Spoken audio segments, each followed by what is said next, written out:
So what up YouTube? I'm back again, do another video, talk about the homeless situation here in Los Angeles.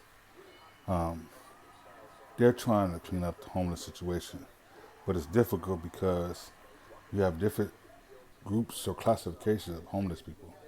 You have the mentally ill, you have the people on drugs, or a combination of both mentally ill and on drugs. You have people that choose to be homeless and don't want help, regardless of their situation or classification. Then there's a lot of people that do want the help, but they're slow to get to them. Now, as far as the mentally ill, people on drugs, or people that choose not to get help, what are the answers? What do you do? How do you deal with those people that don't really want to get help? That really don't want to get off the street. All they want to do is just lay around everywhere, smoke drugs, be alcoholics, abuse people out, refuse to get help. How do we deal with that? How do you put them in a place where you can deal with them on an equal level basis? And with the way certain things are as far as laws or codes, you can't force them unless they're committing some type of crime or committing some type of bodily injury to someone or whatever case may be.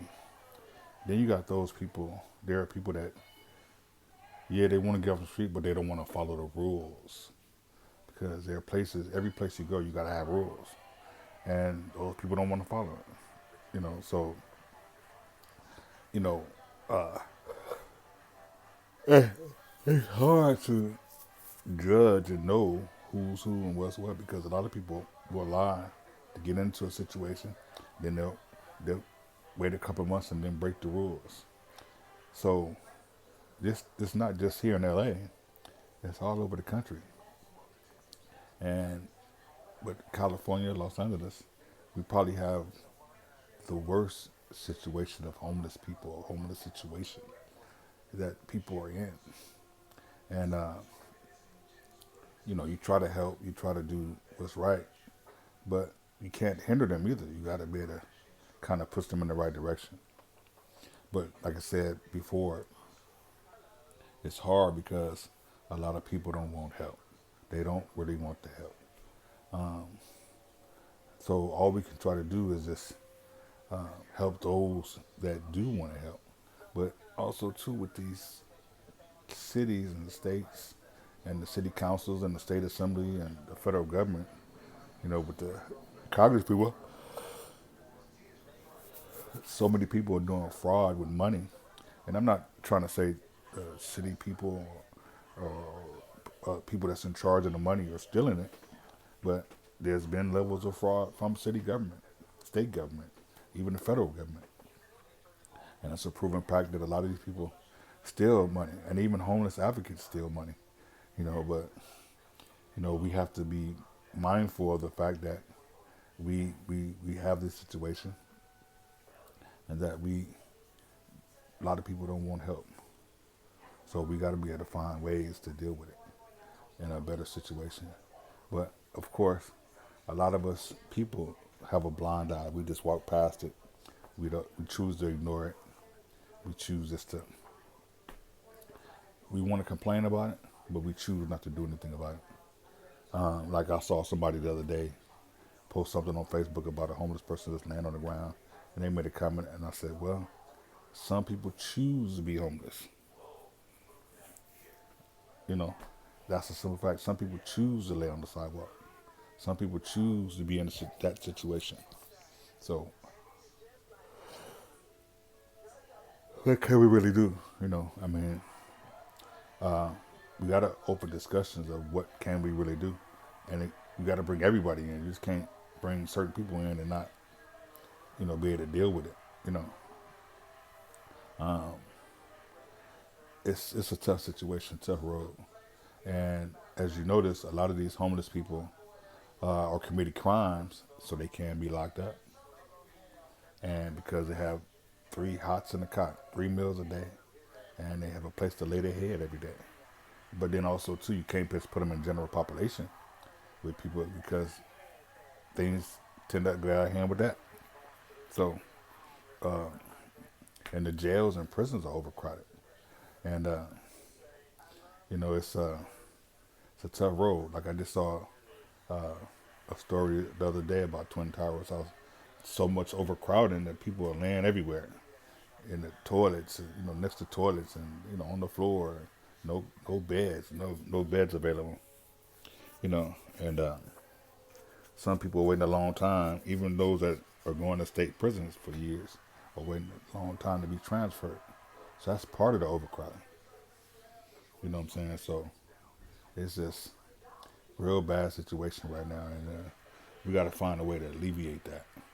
And then part of it too, in 2028, Los Angeles is getting the Olympics, the Summer Olympics, and so that's part of the reason why they're trying to clean up the streets and hurry up, and because there's billions of dollars headed towards Los Angeles for the Olympics, and then eventually the LA will be on the spotlight. So the city of Los Angeles is trying to clean it up as best they can, but it's too little too late because the world knows this situation. The world knows about our homeless population. So what can you really do? I mean, what are the answers? How do we fix it? What do we really do? And with my job being security, I deal with homeless people every day, mentally ill people every day. And it's a real bad way, a real bad situation. And hopefully one day soon it can be fixed. One day soon it can be fixed. Because there's too many mentally ill people on the streets. Too much situation with drugs ready available on the streets for these drug addicts. So I don't know what the real answers are. How do we fix it? So please follow me, subscribe, and leave a comment on this video. Thank you. Living in Los Angeles is can be very tough and difficult and expensive. But as you know, here lately over the last few years, we've been having a lot of issues. What I mean by issues, racial issues, things with the cops. I'm unlike any cities. And also too, during the pandemic with the smash and grabs and the rioting and looting and protests over killings, Black Lives Matter issues. It's very difficult to put it in words sometimes. And me being a black man in this country, in this city of LA, it's very tough. When I have to look over my shoulder every day. And I'm not the only one. And a lot of us have to do that each and every day. And it's amazing that you can't even go to breakfast anymore and post your food or post this, And what I mean by that is PNB Rock, when he got killed last week. They're trying to blame his girlfriend or wife, whoever she is, for posting the food and where they're at. It's not her fault. A lot of people do that. A lot of people post their food. A lot of people post their location, where they're at on Facebook or Instagram or TikTok.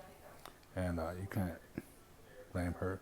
It's just these grimy people want to do some things. Now, the biggest question is, excuse me, did he refuse to give up his jury, and that's why he got shot and murdered in that restaurant? Then there was a question of, was there children with him? And I know there were people in that restaurant, and some of them probably have kids eating breakfast at that time, or lunch or brunch, whatever you want to call it. All I know is it's a shame that we have to live in fear in a town or city or state that we live in, or county, or whatever how you look at it. From racist people, the police, even our own kind.